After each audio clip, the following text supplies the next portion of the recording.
এ ধন যৌবন পুত্র পরিজন ইথে কি আছে পর তিতে রয়ে।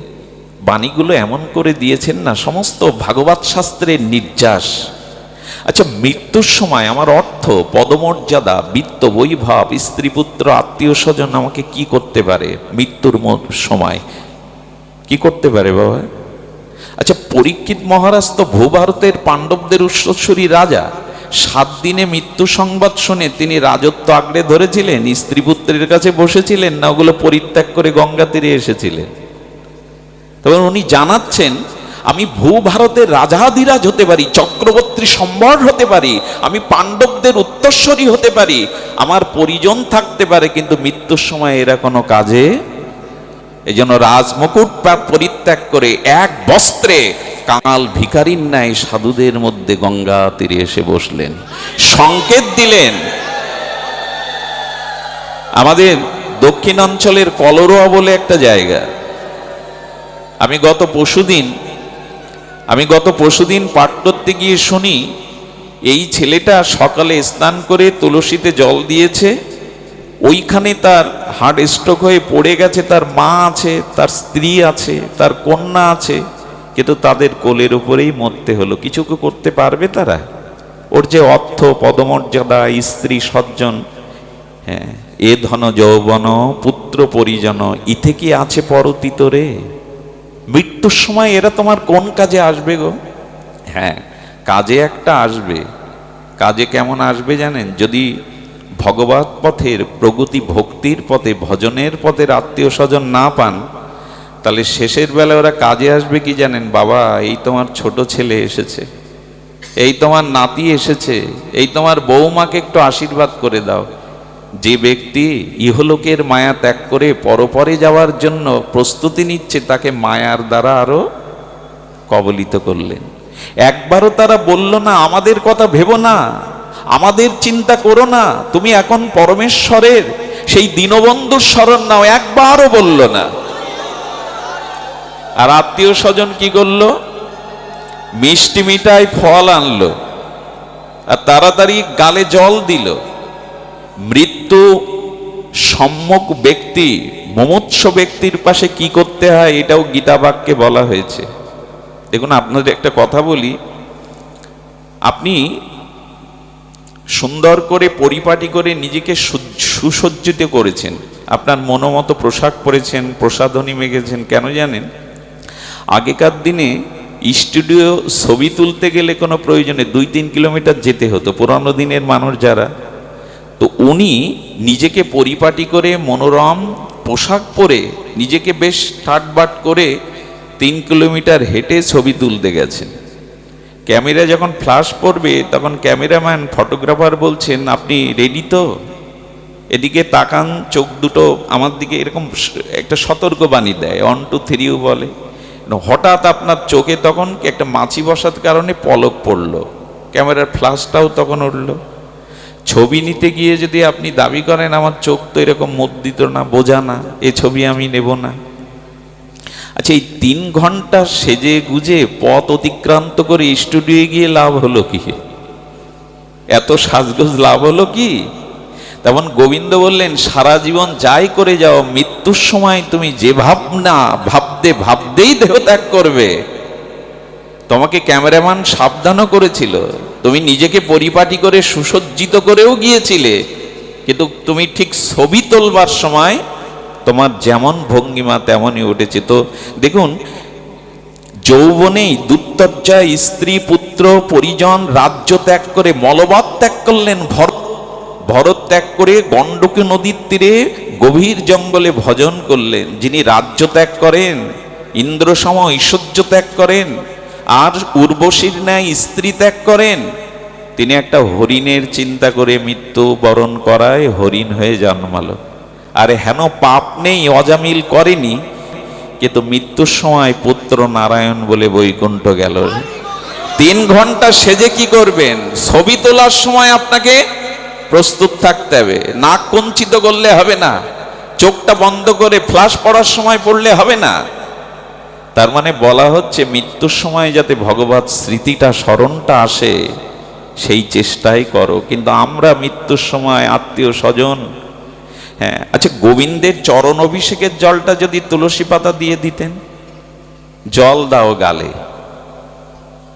মৃত্যু উন্মুখ ব্যক্তির সামনে তার যে ইষ্ট দেবতার বিগ্রহগুলো টানিয়ে রাখতে হয়, ছবিগুলো, যাতে যেদিকেই দৃষ্টি পড়ে যেন তার বিগ্রহের চরণে দৃষ্টি পড়ে। ওইখানে সর্বদা ভগবানের নাম গুণকীর্তন করতে হয়, উচ্চস্বরে সংকীর্তন করতে হয়, যাতে মায়াটা ওর ভিতরে প্রবেশ করতে না পারে। গোবিন্দের চরণ অভিষিক্ত চরণামৃত দিন, তাকে ছুঁয়ে ছুঁয়ে আমার ছেলে, আমার নাতি, আমার কন্যা না বলে ভগবানের দিব্য নাম। আচ্ছা, কেউ যদি বিদ্যুতে স্পৃষ্ট হয়, তার গায়ে কি চলে আসে? বিদ্যুৎও চলে আসে। আবার ওকে যে স্পর্শ করে, ঠিক হরিনাম যদি মৃত্যুন্মুখ ব্যক্তিকে ছুঁয়ে ছুঁয়ে নামের ভাইব্রেশনটার ভিতরে দেয়, ওই নাম তার ভিতরে ক্রিয়া করে না, আমরা তা করি না। এই জন্য শাস্ত্রে বলতে হয়, সাধন ভজন যাই করো মরতে জানলে হয়, মরাটা শিখতে হয়। সেই শেখা কি?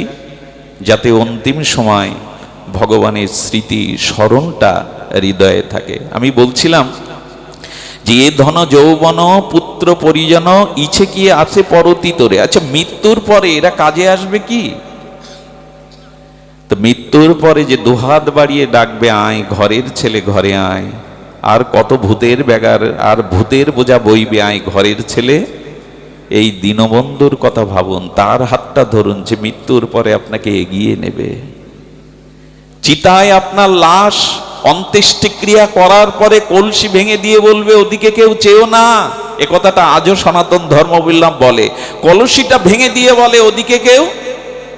তার মানে ঋষিরা জানিয়ে গেল, আর কেউ তোমার সাথী হওয়ার নেই। মৃত্যুর পরে অন্ধকার রহস্যময় পথে দীনবন্ধু ভগবান দাঁড়িয়ে বলবেন, আয় ঘরের ছেলে ঘরে আয়, তুই আমার, আমি তোর, এ সংসারে তোর কেউ নেই, পরকালে এরা কোনো কাজে লাগবে না। আচ্ছা, এই কথা শুনে গিয়ে বাড়িতে আবার দুর্ব্যবহার শুরু করবেন না, তোমরা কেউ নও আমার। এই কথা ভাবলে কিন্তু ভাগবত বিপরীত ব্যাখ্যা হয়ে যাবে। বিপরীত ব্যাখ্যা হলো, যতদিন বেঁচে থাকবেন মনটা ভগবানে দিয়ে, বিচার বুদ্ধি দিয়ে এদের প্রতি কর্তব্য করবেন। স্ত্রী পুত্র কন্যাদের প্রতি বিচারপূর্বক কর্তব্য 16 আনা করতে হবে, না হলে কিন্তু ওই উদ্ধার বলেন, ভজন বলেন, কল্যাণ বলেন, সব মাঠে মারা যাবে। স্ত্রীর প্রতি, পুত্রের প্রতি, পিতামাতার প্রতি যদি আপনি শাস্ত্রীয় কর্তব্য না করেন, তাহলে আপনার অধঃপতন নিশ্চিত।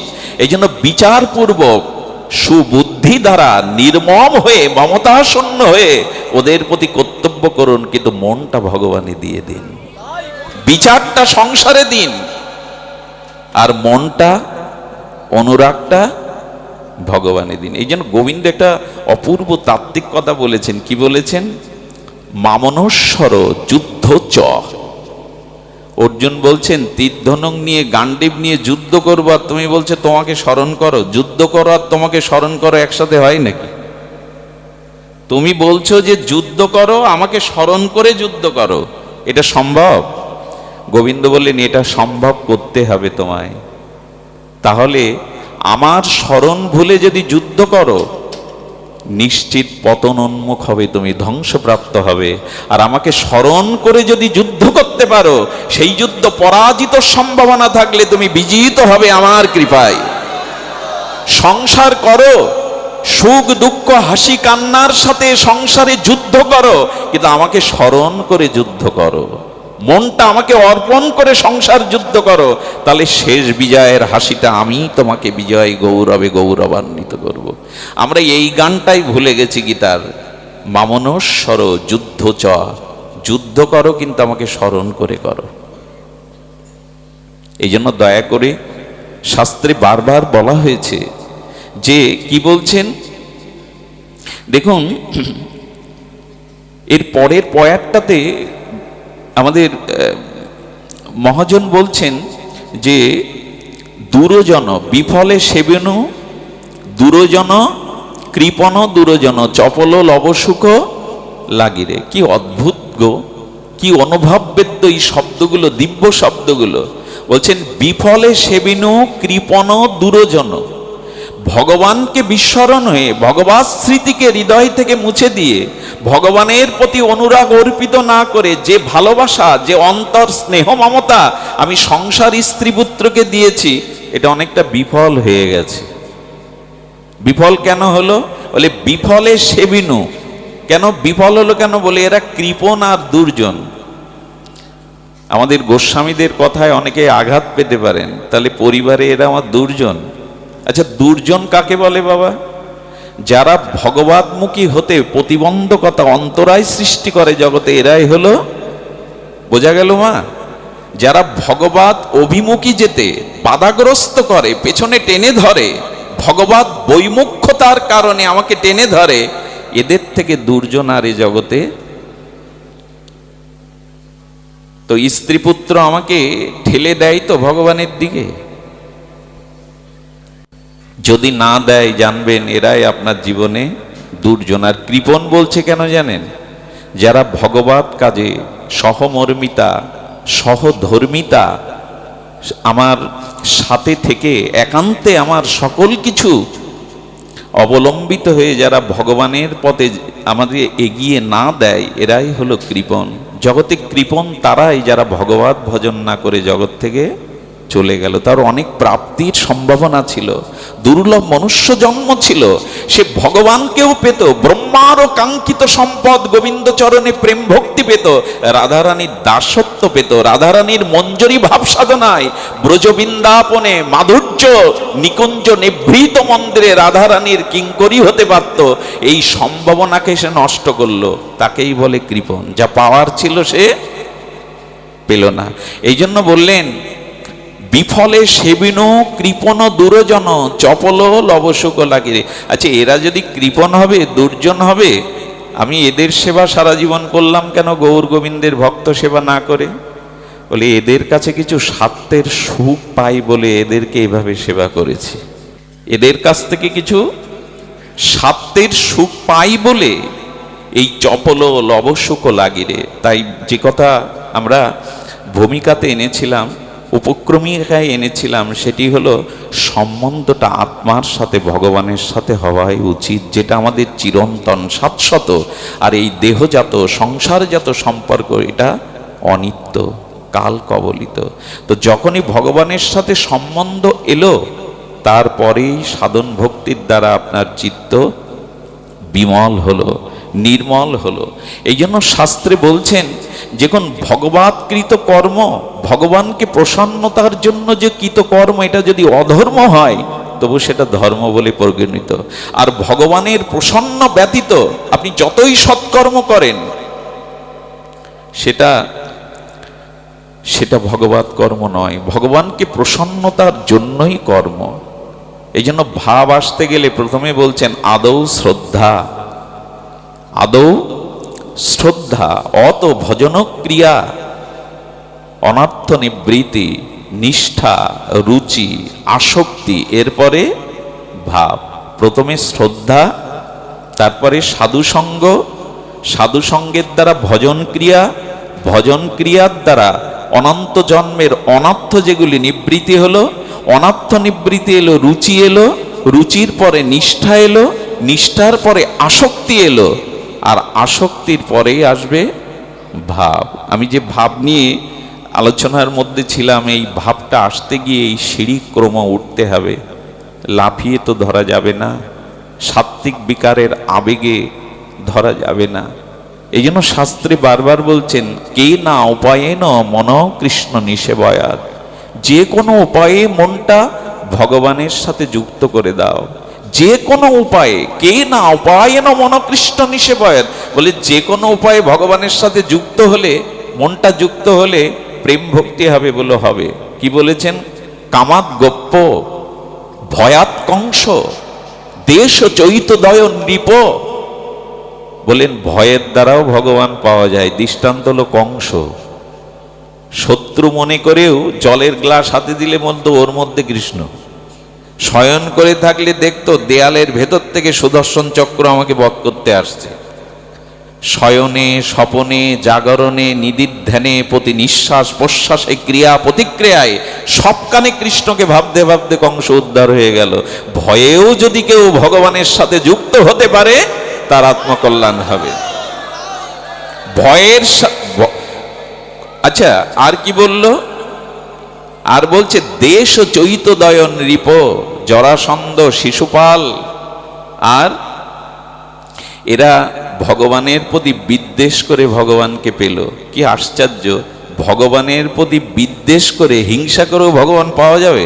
বললো সব থেকে মজার কথা কি জানেন? যার সাথে আপনার বন্ধুত্ব তার কথা কতখানি মনে পড়ে আমি জানি না, কিন্তু যার সাথে আপনার শত্রুতা হয় এবং সেই শত্রু যদি আপনার থেকে প্রভাবশালী ক্ষমতাবান হয়, আমার মনে হয় আপনি স্বপ্নের মধ্যেও শত্রুকে দেখেন। এই জন্য ভাবের দ্বারা, বন্ধুত্বের দ্বারা যার সাথে সম্পর্ক হয় তার কথা যতটা মনে পড়ে, আমার শত্রু যদি আমার থেকে প্রভাবশালী হয়, আমাকে ক্ষতি করবার মতো ক্ষমতা থাকে, তাহলে তার চিন্তা সর্বদাই মাথার ভিতরে ঘুরতে থাকে। তো যে কোনো উপায়ে যদি ভগবানে মনটা লাগাতে পারেন, দেশ চৈতদয় নৃপ, জরাসন্ধ, শিশুপাল, এরা প্রত্যেকেই বিদ্বেষের দ্বারা, হিংসার দ্বারা তাদের মন এত আক্রান্ত হয়ে গেছিল গোবিন্দে যে তাদের মৃত্যুর পরে তাদের আত্মাটা দেহ থেকে বিযুক্ত হয়ে গোবিন্দের চরণে সাযুজ্য মুক্তি পেয়ে গেল। বাবা, যাকে হিংসার দ্বারাও, যার সাথে সম্বন্ধ চিন্তা করলেও যার চরণে মুক্তি পাওয়া যায়, সে ভগবানের বলিহারি মহিমা। ভয়ের দ্বারা, হিংসার দ্বারা, আর কামাগপ্প, কামনার দ্বারা ভগবানকে পাওয়া যায়। বলেন গোপীরা কাম বা কামনার দ্বারাই পেল। এখানে কাম মানে প্রাকৃত কাম নয়, কাম মানে এখানে ব্যাপক অর্থে কামনা। কামনা কেমন জানেন? গোবিন্দকেই চায়। প্রাণনাথ শ্যামসুন্দর মদনমোহনকেই চায়। আচ্ছা গোপীরা, তোমরা একাদশী করো না কেন? একাদশী তো ভক্তদের অপরিহার্য নিয়ম। গোপীগণ উত্তর দিল, একাদশীর উপবাসে শরীর কৃশ হয়, আর এই বিষণ্ণ বদনে শ্যামসুন্দরের সামনে যদি দাঁড়ায়, সে আনন্দ পাবে না। আমরা একাদশী নিজের উদ্ধারের কথা ভেবে করি না, আমরা যা কিছু আচরণ করি গোবিন্দকে সুখ দেওয়ার জন্য করি। এই ব্যাখ্যা শুনে আবার একাদশী বন্ধ করবেন না, আমরা ওই স্তরের নই। ওরা দেহ ধর্ম, কুল ধর্ম, বেদ ধর্ম, সংসার ধর্ম সব পরিত্যাগ করে গোবিন্দকে সর্বস্ব দিয়েছে। এই জন্য ওদের স্তরে নিজেকে, ওদের অনুকরণ করা উচিত হবে না, ওদের অনুসরণ করা উচিত হবে। ওদের অনুকরণ করতে যাবেন না।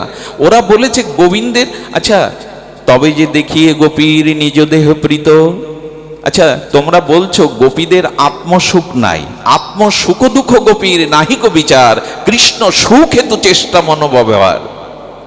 শুধু ভক্তগণ, আজকে আসলে ভাবের কথা, প্রেমের কথা, ব্রজের কথা না বলে উপায় নাই। এখানের যে মৃত্তিকা, এখানের যে ধুলি, এখানের যে বাতাস, এই কথাই মনে করিয়ে দেয়, স্মৃতি মনে করিয়ে দেয়। শ্রীঅঙ্গনের এই বাতাস সারা বিশ্বব্যাপী প্রেমের প্রচার করছে। আমাদের বন্ধু সুন্দর রাধারানীর একান্ত প্রিয় ভাজনা কিঙ্করী, তিনি 14টা বছর হৃদয়ে রাধারানীর মাধুর্য সার, কমলিনী আর মাধুর্য চরম পরকাষ্ঠা অধীশ্বরী রাধারানীর চরণ চিন্তা করেছিলেন। 14 বছর এক ঘরে থেকে প্রভু সুন্দর। ভাবা যায় কি হয়েছিল জানেন? সেই 14 বছর রাধারানীর অনন্ত মাধুর্য সারাৎসার লাদিনী অধীশ্বরী প্রেমময়ীর কৃষ্ণ বল্লভা শ্রেষ্ঠা, কৃষ্ণ বল্লভা বর্জ, সেই রাধারানীর চিন্তা করতে করতে প্রভু সুন্দরের অঙ্গ দিয়ে একটা অপার্থিব নির্মল গন্ধ ছড়িয়ে পড়ত। ওই কুঠিরের পাশ দিয়ে যারা যেত তারা থমকে দাঁড়িয়ে এই অপার্থিব প্রেমের গন্ধ নিত, রাধারানীর চরণের গন্ধ। আমার কি মনে হয় জানেন? যারা রাধা মাধবের চরণ চিন্তা হৃদয় আসনে রেখে করে না, তাদের অঙ্গ থেকে একটা দিব্য অপার্থিব গন্ধ আসে। এটা যুক্তির দ্বারা বোঝানো যাবে না। মহাপ্রভু যখন সংকীর্তন করতেন, প্রভুর অঙ্গ দিয়ে যে ঘর্মটা বহির্গমন হতো, ভক্তরা দেখত ওই ঘর্মের উপরে এসে মৌমাছি প্রজাপতিরা এসে বসছে, ভ্রমররা। অনেক ভক্ত মহাপ্রভুর শ্রীঅঙ্গ থেকে সেই ঘর্মের শ্বেতবিন্দুটা জিহ্বার দিক দিয়ে দেখত, এটা প্রকৃষ্ট মধুর থেকে আরো আস্বাদগন্ধ। রাধা ভাবত, প্রভু রাধা ভাবদ্যুতি ভাব নিয়ে এসেছেন। তো যারা গৌর গোবিন্দের চরণ চিন্তা হৃদয়ে করে তাদের অন্তর এত বিশুদ্ধ প্রাপ্ত হয়, সেই অন্তর থেকে রাধারানীর চরণ সুগন্ধ আছে। আচ্ছা, একটা প্রশ্ন করি আপনাদের সাথে, জুই, চামেলি, মালতী, রজনীগন্ধা, গোলাপ, এই ফুলের গন্ধ কোথা থেকে আসে? এর উৎস কোথায়? এই যে পৃথিবীতে কুসুমের যে গন্ধ, এগুলো কোথা থেকে আসে? দার্শনিকরা জানিয়েছেন, দেখুন এগুলো কোথা থেকে আসে, এর উৎস কোথায়? বললেন এই গন্ধবতী পৃথিবী মানে আমাদের। আচ্ছা, ফুলের গন্ধটা ওরা কোথা থেকে পায় বলো? মাটি থেকে। ফুলের চারাটা বপন করলে মাটির মধ্য থেকে এই গন্ধবতী পৃথিবী, সেই পৃথিবীর মাটির সুগন্ধটা পরাগ রেণু কুসুম সিক্ত হয়ে রেণু ছড়ায় পবনে বাতাসে। আচ্ছা, আপনি আমি মাটি করে গোলাপের গন্ধ, রজনীগন্ধের আবিষ্কার করতে পারবো? বাবা একটু কথা বলুন। কেন? কুসুম রেণুর দ্বারা পারল। ওদের সংস্কারটা হলো এই। আচ্ছা, এই যে নানান রঙের, সপ্ত রঙের বিচিত্র বৈচিত্র্যময় রঙের পাতাবাহার, রঙের বিভিন্ন নীল, সাদা, গোলাপি, এই যে রঙগুলো ফুল কোথা থেকে পেল? এর উৎসটা জানলে আনন্দ পাবেন। সূর্যতে ভাস্কর স্বয়ং প্রকাশ, সূর্যতে রংধনু আছে, 7টা রং আছে। তো সূর্যের কিরণ যেখানে যেখানে প্রতিভাত হয় সেই বস্তুর সংস্কার অনুযায়ী সেই রংটা সে টেনে নেয়। কি করে বোঝায়? বৃষ্টির জলে মিষ্টি বা নোনতা স্বাদ আছে কি? তিতো বা মিষ্টি স্বাদ আছে কি বৃষ্টির জলে? কিন্তু বৃষ্টির নির্মল ধারা আর বৃষ্টির ঝরঝর নির্জনেরই ধারা, বৃষ্টির জলটা যখন নিম গাছের গোড়া টেনে নেয়, বৃষ্টির জলটা নিম গাছের শিকড় দিয়ে প্রবাহমান হয়, কি স্বাদ হয়? আখ খেতে টেনে নিলে। ওই বস্তুর সংস্কার যেমন, সেই সংস্কার অনুযায়ী ওই স্বাদটা সে টেনে নেয়। তো যে ফুল গাছের যেরূপ সংস্কার, সূর্যের 7টা রং প্রতিভাত হওয়ার সাথে সাথে নীল বা সাদা গোলাপি সেই রং টেনে নেয়। এখন প্রশ্ন করতে হবে, সূর্যই 7টা রং কোথায় পেল?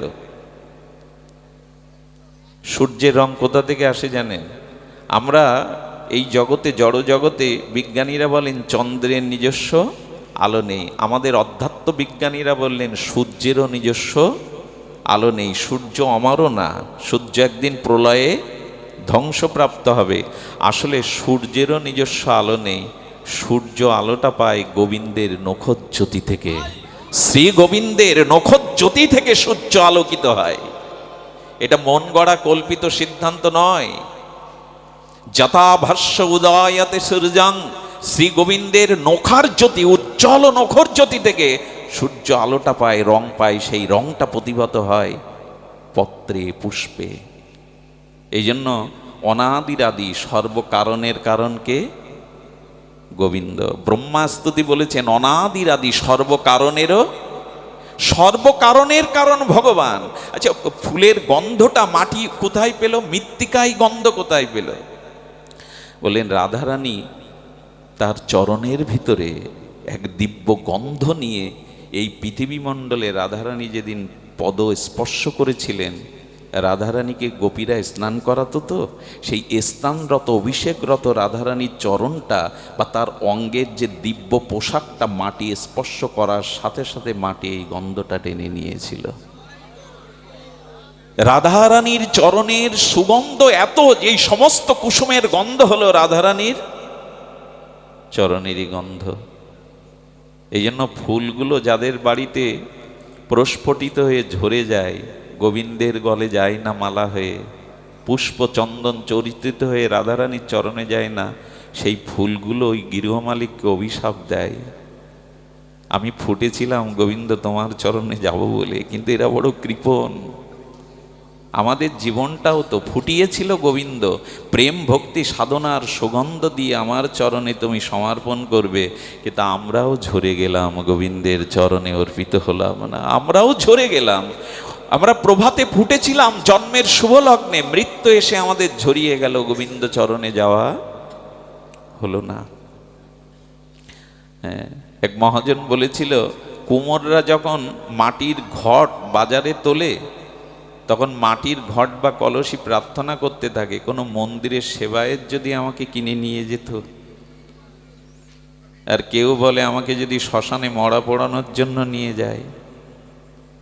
দুটো কোমরের হাতে মাটি থেকে তৈরি হয়েছিল, একজনের সৌভাগ্য হলো মন্দির মার্জনে, আর একজন শ্মশানে গিয়ে ভগ্ন হলো। এই জীবনটা সেই দিনই কাজে লাগবে যেদিন ভগবানের চরণে নিজেকে সঁপে দিতে পারবো।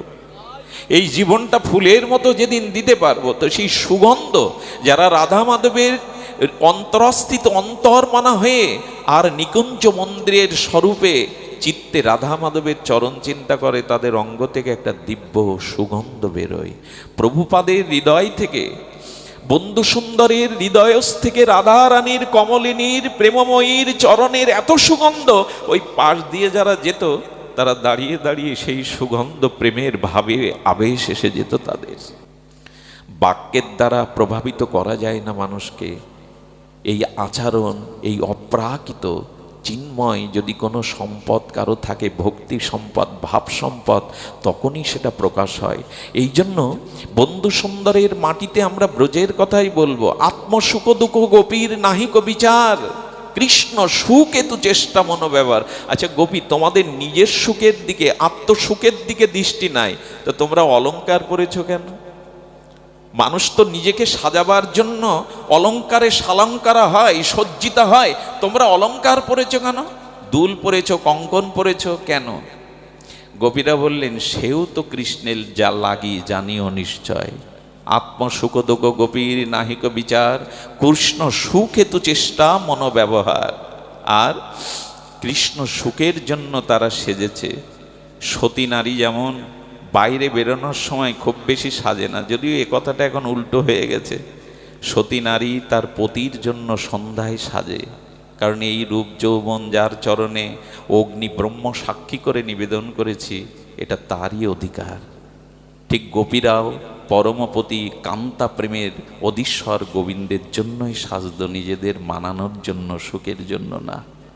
সতী নারী যেমন সব কিছু সাজাতো ওইভাবে, কিন্তু এখন উল্টে গেছে। এই জন্য মা, অপরের কথা বলতে বলতে আমরা নিচে যেন হারিয়ে না পড়ি। ভিত না করলে তো অনেক মা এদিকে লক্ষ্য দিতে চান না। ঠাকুর ঘরে যখন যাবেন নিজেকে সুন্দর করে সাজাবেন, কারণ কি জানেন? সুন্দরের কাছে যেতে গেলে নিজেকে সুন্দর করেই যেতে হয়। সুন্দরের কাছে যেতে গেলে সুন্দর হয়েই যেতে হয়, কিন্তু আমরা সাজি বড্ড বাইরে। আর এই বহিরঙ্গ বাহ্যিক ভাবের দ্বারা আমাদের অপরাধ নেবেন না। আমাকে এক মহাজন বলছিল, সুন্দর একটা কৌতুক রূপে ভাবার্থ বলছিলেন, একটা মেয়ের বিয়ের পরে বিদায় নিচ্ছে। আপনার বাংলাতে জানেন, মেয়ের বিয়ের পরে যখন শ্বশুরবাড়ি বিদায় লগ্ন আসে, আকাশ বাতাসও কাঁদে, সবাই কাঁদছে, মেয়েটা বারবার ক্রন্দন করছে। তো তার মেয়েটার ছোট ভাই বাবাকে বলছে, ও বাবা তুমি কাঁদছো, মা কাঁদছে, পাড়া প্রতিবেশী কাঁদছে, দিদি কাঁদছে, কাঁদছে কেন? বলে, তুই বুঝবি না, বিদায় বেলা এমনি করে সবাই কাঁদে। ছেলেটা এর পরের যে প্রশ্ন করলো, বাবা সবাই কাঁদছে কিন্তু জামাইবাবু হাসছে যে, জামাইবাবু কাঁদছে না কেন? তো কি বললো জানেন তার বাবা? ওর কাঁদতে একটু দেরি হবে। বলে, কত দেরি? বলে, তোর দিদি কাঁদতে কাঁদতে ঘরের চৌকাঠ পর্যন্ত যখন যাবে, তখন তোর দিদির কান্না থামবে, কিন্তু সারা জীবন ওর কান্না শুরু হবে। জয় রাধে। সারা জীবন ওর কান্না শুরু হবে। মা অপরাধ নিও না। যারা যারা মায়েরা অন্যের ঘরে যাও, আমি বলি মা, সেই ঘরের বোঝা নিতে যাও, বোঝা হতে যেন মেয়েদের শিক্ষা দাও। যে ঘরে যাবে সেখানে যেন বোঝা হতে না যায়, বোঝা নিতে যায়। তো এই জন্য যেটা যেটা গোপীদের ছিল, সেই গোপীদের কি না, গোপীদের আত্মসুখের বিচার নাই। তারা কামের দ্বারাই, সর্বস্ব সমর্পিত দ্বারাই তারা গোবিন্দকে আত্মসাৎ করে নিল। গোপীদের দেখে কি বলেছিলেন জানেন গোবিন্দ? গোপীগণ, হে ব্রজ সুন্দরী ততিগণ, আমি যদি ব্রহ্মারও কল্প আয়ু পাই তবে তোমাদের ঋণ শোধ করবার ক্ষমতা আমার নাই। হে গোপীগণ, তোমরা আমার জন্য, আমার সুখের জন্য আত্মসুখ জলাঞ্জলি দিয়ে দেহ সুখ, বেদ ধর্ম, দেহ ধর্ম, কুল ধর্ম, সংসার ধর্ম সব জলাঞ্জলি দিয়ে তোমরা আমার সুখের পর্যবসানে নিজেদের সমর্পিত করেছে। তাই আমি যদি দেবতা ব্রহ্মারও আয়ু পাই তবে তোমাদের ঋণ আমি শোধ করতে পারবো না। তাই তোমাদের ঋণ বুকে নিয়েই আমি তোমাদের এক বিন্দু বিন্দু অশ্রু ঋণ পরিশোধের চেষ্টা করব গৌর অবতারে গিয়ে। আমি গৌর অবতারে গিয়ে এই রায় ঋণ পরিশোধের চেষ্টা করব। গোপীদের চোখের অশ্রু ফুরায়নি। সুরদাসজি বলেছেন, উদ্ধব যখন গোপীদের এই বিরহ 10 মাস দর্শন করে নিজে আর সমস্ত রাজ মুকুট রাজ পোশাক ফেলে দিয়ে ব্রজধূলিতে ধূসরিত অঙ্গের দ্বারা সেই উন্মাদগ্রস্ত প্রেম ভাব বিকারে উদ্ধব যখন চলে যাবে, তখন উদ্ধব ব্রজসুন্দরী রাধিকা দিতে বলেছিল, কোনো সন্দেশ কি তোমাদের প্রাণনাথকে দেব? তোমাদের এই যে বিরহ, উৎকট বিরহ, তোমার যে দশম দশা, তোমাদের প্রাণ যে অন্ত হয়ে যায়। কি দেখেছিলেন জানেন উদ্ধব? যতদিন গেছে গোপীদের কাছে, গোপীদের বসনটা শুকনা দেখিনি, কখনো ভিজে দেখেছে। এর কারণ কি জানেন? যে মা ভোরবেলা কাপড় কেচে দেয়, আর ওই দিন রাত জুড়ে যদি ওই দিন অঝরঝরা বৃষ্টি ঝরে, কাপড়গুলো কি শোকায়? রাধারানী বলেছিল, উদ্ধব তোমাদের বর্ষা ঋতু 2 মাস, আষাঢ় শ্রাবণ, কিন্তু গোবিন্দের বিরহে বর্ষাকাল আমাদের 12 মাস। রাত দিন গোপীর প্রেমাশ্রু বিগলিত হয়ে তাদের বসনও শোকাত না। এ ব্যাখ্যা কি শব্দ দিয়ে করা যায়? তাদের এই বিরহ দশম দশা, বিরহের উৎকট দশা, এই দশা থেকে উদ্ধব বলেছিল, তোমাদের প্রাণনাথকে কোনো সন্দেশ দিতে হবে, কিছু বলবো? রাধারানী বললেন, উদ্ধব তুমি শিশু, তুমি কাউকে সান্ত্বনা দিতে গিয়ে উল্টে তার বিরহকে বেশি বাড়িয়ে দাও। তুমি কিছু বলবে না আমাদের প্রাণনাথকে, শুধু জিজ্ঞাসিত হলে বলবে আমরা বড় সুখে আছি, ভালো আছি, আমরা তার জন্য নিশিদিন বিরহে শোকে কাঁদি, এই কথা তাকে বলো না। উদ্ধব তুমি হয়তো মনে করেছিলে যে গোবিন্দ আমাদের জন্য কাঁদছে, অশ্রু বর্ষণ করছে, গোবিন্দ ঘুমের ভিতরে রাধে রাধে বলে আর স্বপ্নেতে আরতিতে চিৎকার করে ওঠে, তার বিছানার বালিশগুলো ভিজায় গোপীদের কথা চিন্তা করে। তুমি এই বলে আমাদের সান্ত্বনা দিতে এসছো। তবে বলো তো, কারো অন্তরের প্রিয়জন যদি কাঁদে, তারা কি সুখ পায়? তুমি যদি বলতেন গোবিন্দ সুখে আছে, রাজ সিংহাসনে তিনি রাজ সুখে আছেন, তাহলে আমাদের সান্ত্বনাটা বেশি হতো। উদ্ধব তুমি শিশু, তুমি সান্ত্বনা বোঝো না। আমি এও জানি, আমি নিষেধ না করলে গোবিন্দকে গিয়ে তুমি আমাদের বিরহের কথা বলবে। অনুরোধ করছি শ্যামসুন্দরকে বলবে আমরা বলো ভালো আছি। আর একটা কথা বলবে, যদি তার অবসর হয়, সে যদি মনে করে তার সুখময় কোনো অবসর সুসময় আসে, সে যেন ব্রজে আসে।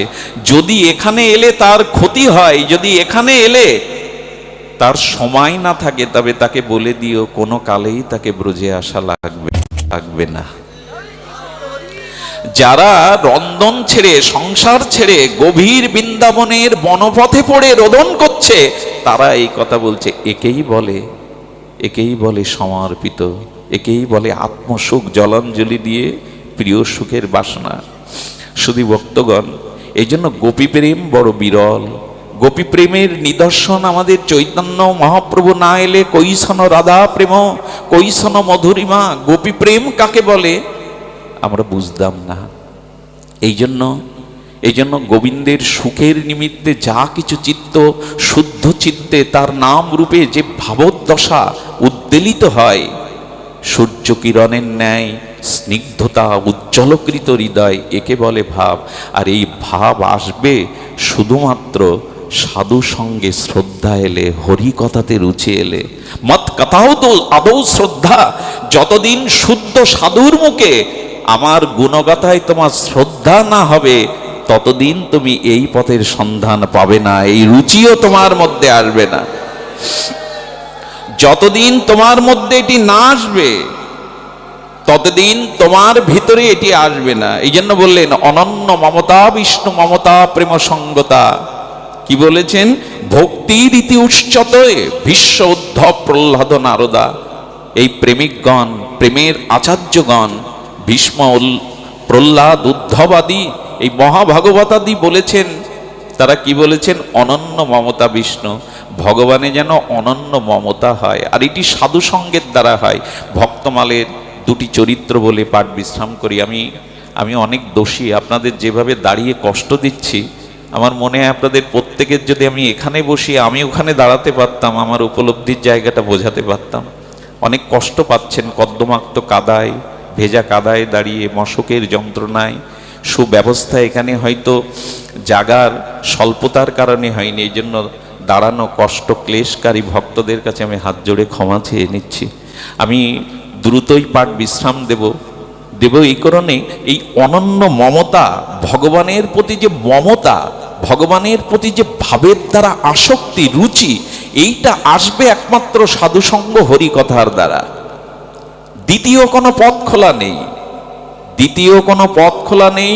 নির্মল ভজনানন্দী সচ্চরিত্র আর ভজন রসে যার চিত্ত, ভজন রসে যার চিত্ত আক্রান্ত, সেই শুদ্ধ ভক্তের মুখে হরিকথা শ্রবণের দ্বারা এটি আসবে।